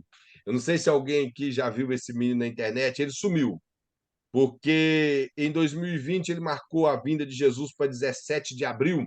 Jesus não veio, melhor, em 2017. Ele marcou a vinda de Jesus para 17 de abril, Jesus não veio, depois marcou para 17 de maio, calculando e fazendo cálculos nas 1.200 tardes e manhã de Daniel, e fazendo cálculo nas festas judaicas. Mas as festas judaicas, irmão, já não existe mais teologicamente, elas se cumpriram em Cristo. Então, ele fez alguns cálculos pelas festas judaicas e calculou. Se ele não vem em abril na primeira Páscoa, ele viria na segunda Páscoa. A segunda Páscoa é o título que ele usa. Mas não existe segunda Páscoa. Existe a Páscoa para aquelas pessoas que estavam em guerra ou viajando, que não poderiam participar da Páscoa no mês de abril, participariam em maio. Isso é o que estava determinado na lei de Moisés, quando alguém estava em guerra. Essa Páscoa ela era mais utilizada para as pessoas que estavam em guerra, que não poderiam vir em abril, viriam em maio para participar da Páscoa. Então não é segunda Páscoa. E ele começou a fazer cálculos e cálculos. Jesus não voltou em 2017. Ele marcou em 2020 para dia 20 de maio também, com mais matemáticas, na 70 semana profética de Daniel e nas 2.300 tardes e manhã. Jesus não veio dia 20 de abril, nem 20 de maio. Ele calculou para 2022, Jesus não veio. Irmãos, de verdade, eu queria que fosse verdade, que o irmão Romilson estivesse certo, mas ele estava completamente errado. E ele até diz que aquele versículo que a Bíblia fala que nem os anjos, ninguém sabe, nem o Filho, unicamente o Pai, que esse versículo foi acrescentado na Bíblia pela Igreja Católica, e que nós, cristãos, somos facções de igrejas, porque só existe uma igreja, e essa igreja seria a que ele acredita, que fala que Jesus tem o nome de Yahshua, e Deus, que é o tetragrama que é utilizado para descrever o nome de Deus, se pronuncia Yahweh. E daí para frente ele segue com muitas heresias. Então, ele chegou a dizer que esse Papa, o Francisco, era o falso profeta e que o Emmanuel Macron ele era o anticristo. E dali ele propagou isso por muito tempo. Eu até confesso que esse Papa que está aí realmente é uma besta, mas não chega a ser a besta que emerge da terra, que é o falso profeta, não.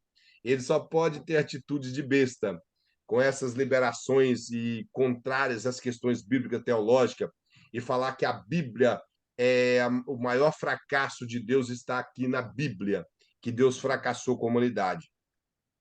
E muitas outras coisas que ele fala de besteira.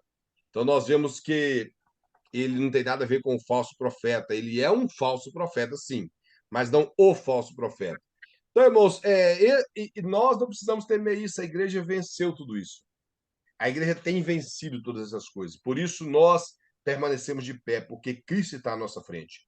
O pastor mostra aqui o esboço do livro. Ele fala da ira de Deus contra Nínive e o júbilo de Judá, que Judá ficou feliz devido a essa nação ela ter sido destruída, porque eles vieram a a desagradar a Deus e prejudicava muito a nação de Judá. Judá ficou feliz com a destruição. Mostra no capítulo 2, ele era profecias da ira de Deus contra eles. No capítulo 2, mostra a queda de Nínive. No capítulo 3, mostra os pecados que eles cometeram, que levaram Deus a destruí-los. E no capítulo 4, mostra que a destruição seria permanente, a destruição seria permanente. Eles nunca mais iriam levantar aquele país, como eu já disse.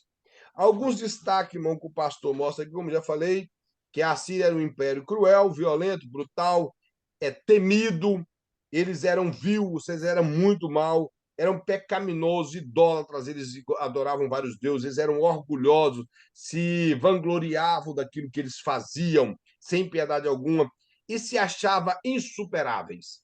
Eles achavam que nunca seriam abatidos. Aí fala, mas nenhuma nação, nem pessoa é invencível. E a Síria caiu e ficou quase 2.500 anos no esquecimento. Irmãos, é muito tempo para uma nação ficar esquecida, ninguém pronunciar a respeito dela. 2.500 anos. Fala que o Senhor é muito paciente, mas não deixa impune o culpado. Isso aí a Bíblia deixa muito claro. A lei de Moisés fala isso, que Deus não toma o culpado, o inocente, que todo pecado tem consequência. E quem vive no pecado, a Bíblia diz que o pecado acompanha ele. E, acima de tudo, com a teologia neotestamentária, mostra que o salário do pecado é a morte. Então, esse é o pior. A morte espiritual, que segue-se de uma morte que pode ocorrer uma morte física, que a pior de todas, que é a morte eterna, tratada na Bíblia como segunda morte, que essa não tem retorno. A morte espiritual tem retorno, a morte física tem retorno, mas a morte eterna jamais. Morreu sem Cristo, está sujeito a enfrentá-lo diante do tribunal branco, do juízo final, e ali a tendência é ir para o lago de fogo. Mas ele mostra que Deus ele perdoa quando um pecador se arrepende e busca não viver no erro, não persistir no erro. Na outra página 36, ele mostra que a profecia está relacionada também a uma profecia sobre os medos e persas, que essa profecia estava relacionada à cessão dos medos e persas logo após o Império Babilônico conquistar a Síria e devastar a Síria, tirar o seu controle. O Império Medo-Persa ele entra na Babilônia no capítulo 5, como nós falamos nas outras aulas para trás, e ele conquistou a Babilônia, matando o rei Belsazar. Naquela mesma noite, conquistou a Babilônia e fez a sua sede ali no Império da Babilônia. O capítulo 5 mostra uma profecia um tanto pouco engraçada, porém que causa medo. Fala assim: eu estou contra você, diz o Senhor. Ele estava contra a Síria, contra Nínive. Agora, irmãos, que frase pesada nós ouvimos isso, que Deus está contra nós. É por isso que lá em Paulo, falando Romano, ele fala: se Deus é por nós, quem será contra nós? E o reverendo Augusto Nicodemos gosta muito de inverter essa frase e falar: e se Deus for contra nós, quem será por nós? Que é uma realidade. E aqui no profeta Miqueias ele fala que Deus era contra aquela nação. Nós, se nós persistirmos no erro, como foi o destaque anterior aqui, em viver uma vida obstinada, Deus sempre será contra o povo que vive uma vida dessa forma. Essa frase que comove, que é citada por muitos crentes, que Deus ama o pecador, mas odeia o pecado, é mentira. Deus não ama nem o pecado e tampouco o pecador. Entendam isso, Deus não ama. Isso são frases de efeito, frases bonitas para conquistar pessoas. Não, Deus ele odeia o pecado, odeia também o pecador. Se Deus amasse o pecador, Deus permitiria ele entrar no céu.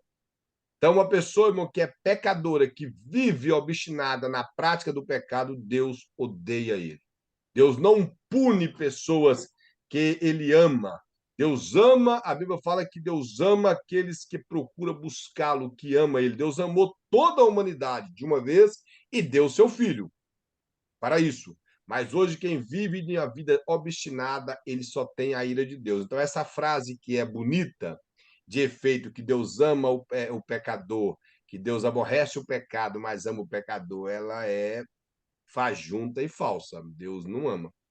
Me faltou aqui a memória qual o salmo. Tem um salmo que fala que Deus ele odeia o pecado e é contra o pecador, que ele odeia as pessoas que praticam o pecado. Está escrito dessa forma. Então, não sou eu que estou inventando. Se você escrever aí no Google que onde está escrito na Bíblia que Deus odeia o pecador, possivelmente você vai achar esse salmo. E para concluir, irmãos, o versículo 18 e 19 do capítulo 3 é um lamento, o pastor mostra que é um lamento sobre a cidade de Nínive. E eu quero ler esse versículo que diz assim: os teus pastores dormem, o rei da Síria, os teus nobres dormitam, o teu povo se derrama pelo monte, e não há quem o ajunte. Não há remédio para a tua ferida, a tua chaga é incurável. Todos os que ouvem a tua fama baterão palmas sobre ti, porque sobre quem não passou continuamente a tua maldade? Ele termina com uma pergunta, mostrando que é uma lamentação sobre o povo, e essa lamentação, se você observar, mesmo diante de uma indagação, ela está mostrando que esse povo nunca mais levantaria, nunca mais ressurgiria como uma nação nem fraca, para que tivesse nome de Assíria diante do povo. Se você observar, eles debateram o Egito, a Síria, Síria existe, o Egito existe como um país e a Assíria foi completamente devastada. Hoje, outros povos habitam naquela região. Então, irmãos, quando nós acreditamos em Deus e buscamos de Deus, Deus está sempre ao nosso lado. Mas se as pessoas vivem obstinada contra o Senhor, a punição divina vem, principalmente se Deus disser que vai vir. Se Deus falar que vai punir, ele vai punir e o povo não tem como escapar da punição divina. Foi o que ocorreu com a Síria. Então, todos os povos, o que eu aprendo aqui diante dos profetas, todos os povos que foram contra o povo de Deus, veio repentina destruição sobre eles. Nós não precisamos de preocupar todas aquelas pessoas que estão atacando a noiva de Cristo, a igreja de Cristo. Deus há de trazer juízo sobre esse povo. Mesmo que nós não estejamos aqui para ver, mesmo que desencadeie uma perseguição contra o povo de Deus, saiba de uma coisa: Deus há de trazer juízo. Qualquer país, qualquer nação, povos, grupos de pessoas, pessoas que defendem ideologia, Deus há de trazer juízo e há de punir essas pessoas. Seja a longo prazo ou a curto prazo, a destruição sempre vem. Nós vemos, irmãos, a história no percurso dos anos de pessoas que zombaram de Deus, seja em coletivo ou seja individuais, que partiram para a eternidade sem Deus por zombar do nome de Deus. Todos aqui conhecem muitas histórias assim. Por último, no período da pandemia, eu não sei se os irmãos já viram um vídeo de uma mulher uma americana, me parece que sim, que ela é americana, ela estava falando inglês, mas não dá para saber se é americana, mas eu creio que sim. Ela fazendo um stand-up começou a zombar de Deus, dizendo que ela estava ficando sem ar, sem ar e sem ar, e de repente essa mulher caiu. Caiu ali, eles pensavam que fazia parte da sua apresentação. Quando perceberam que nada estava acontecendo, foram olhar essa mulher, havia partido o crânio pelo tombo que ela tomou, e ela simplesmente morreu. Agora, podemos simplificar dizendo, Deus simplesmente segurou um pouquinho só do ar dela. Deixa eu tampar um pouquinho aqui da respiração dela para ela parar de brincar com as coisas. E foi simplesmente isso, e ela caiu e morreu. Então, quem zomba de Deus, irmãos, tem um preço para pagar. E a Bíblia deixa claro, de Deus não se zomba. De Deus não se zomba. Aqui se faz, aqui se paga. Planta e colhe. E eu sempre costumo dizer, toda pessoa que planta, irmão, colhe em proporção maior. Isso é para bênção como para maldição. Profeta Oséias fala assim: aquele que planta vento, colhe tempestade. Irmãos, de vento para tempestade é muita coisa. É muita coisa. Então, é para nós vermos. Se alguém aqui entende de agronomia, vai saber o que eu estou dizendo. Você vai lá e planta 3 caroços de milho. Costuma nascer 2 pés. Quando é muito bom, tem alguns pés que dá 3 espigas, mas isso é raro. Mas 2 é normal dar. E, segundo os estudiosos, cada espiga contém aproximadamente 200 a um pouco mais caroço de milho. Irmãos, é muita coisa. Você plantou 3 e nasceu ali 2 pés de milho, cada um, vou colocar com 2 espigas, e cada espiga dessa ter 200 caroços de milho, deu 800 caroços, que você plantar 3. Então, nas proporções das coisas que nós fazemos contrário ao povo de Deus e a Deus, é da mesma maneira.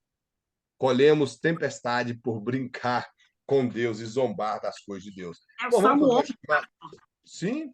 é o Salmo 11, versículo 5, que fala que Deus, Odeia. os maus, o Senhor, ele detesta os que gostam de praticar violência. Então, Deus não ama, então. Você está falando que Deus não ama, não. detesta. Se quem pratica violência é pecador, Deus não ama o pecador.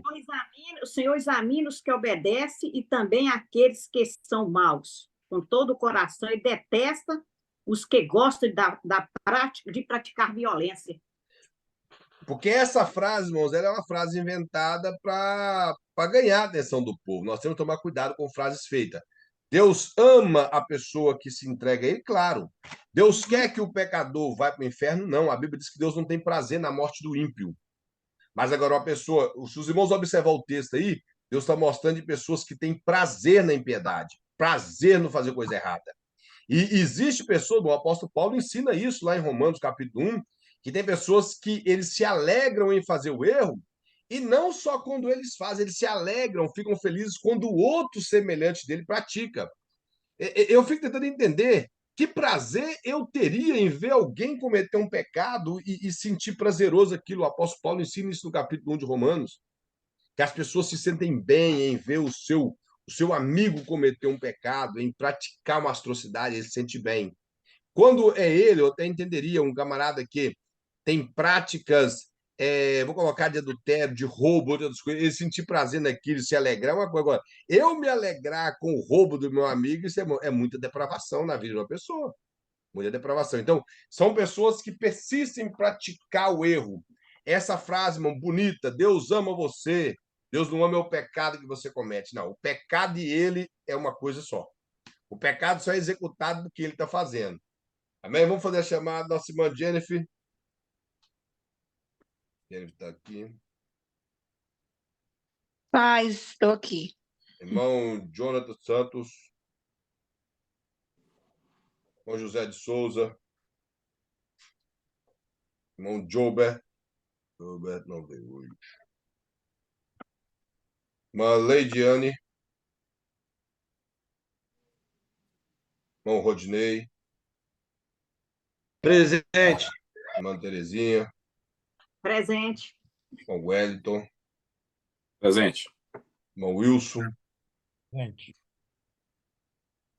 Irmão Zandro. Amém. Irmãos, eu vou pôr no grupo o resultado. Os irmãos fizeram os exercícios. Fizeram ou não? Quer mais uma aula para vocês poderem fazer? Eu fiz o exercício. Só a irmã Terezinha fez o exercício.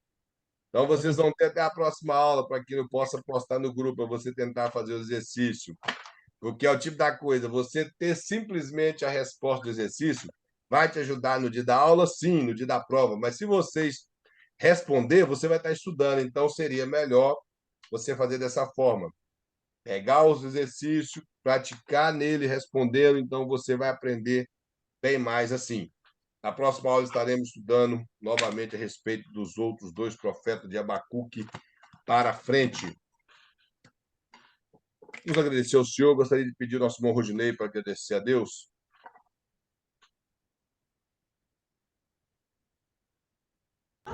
Senhor Deus, meu Pai, muito obrigado, Senhor, por esse início de semana, Senhor. Nós estamos começando aí, Senhor, na segunda-feira, Senhor. Nós tivemos nosso culto ontem, Pai.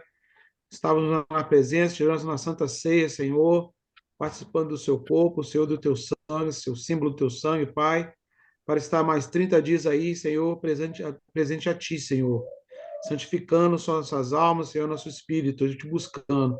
Senhor, eu te agradeço, Senhor, por essa aula, Senhor, por esse esboço, Senhor, de toda a palavra que foi dita aqui, Senhor, o benefício do nosso entendimento, Senhor, na palavra de Deus. Somando, Senhor, nosso entendimento, Senhor, para somar no Evangelho, Pai. Eu agradeço pela vida de cada um aí presente, Senhor, nessa aula, Pai, e aqueles que não puderam estar, Senhor, tu estava com eles também, Pai. Esteja conosco até na outra segunda-feira, Senhor, que possamos estar juntos novamente, Senhor. Cuide da nossa noite, Senhor, esteja conosco esse resto de semana, Senhor, que podemos estar aí seguros, Senhor, e nas bênçãos, Senhor, e guardado no teu sangue, Jesus. Eu te agradeço em nome de Jesus. Amém. Amém. Amém. Que Deus em Cristo abençoe a todos. Tenham uma excelente semana. A paz. Pastor, Sim. os exercícios até o 28? Ou é para fazer todos? Vai fazer tudo agora. Nós já Ah, corrigimos tá até o bom. 28. Inclusive, eu coloquei aquela Ah, vez. eu faltei, verdade. Eu coloquei no grupo. No grupo. Ah, tá. Então, Então, eu vou semana dar que uma vem, olhada. você vai dar as respostas, pastor? Sim, na semana que vem, eu vou dar Então, a mais uma apostila semana para os toda. irmãos aí fazer. Até na semana que vem eu dou a resposta. Então, Bem, beleza. se a irmã não tiver, a irmã Amém. me deixa saber para mim procurar o nome da irmã e manda para a irmã a primeira parte do exercício. Falta quantas semanas para a prova, pastor? Nós temos mais 3 aulas ainda. Ah, tá bom, então. Ah, Isso, nós é temos isso. mais 3 aulas. Então, no caso, corrigindo semana que vem, vocês teriam mais 2 Ô, semanas. glória! Tá bom. Amém? Que Deus em Cristo abençoe a todos. Tenham um excelente fim de Amém. Deus semana. abençoe, pastor. Amém, paz. Boa Paz do Senhor noite. para todos.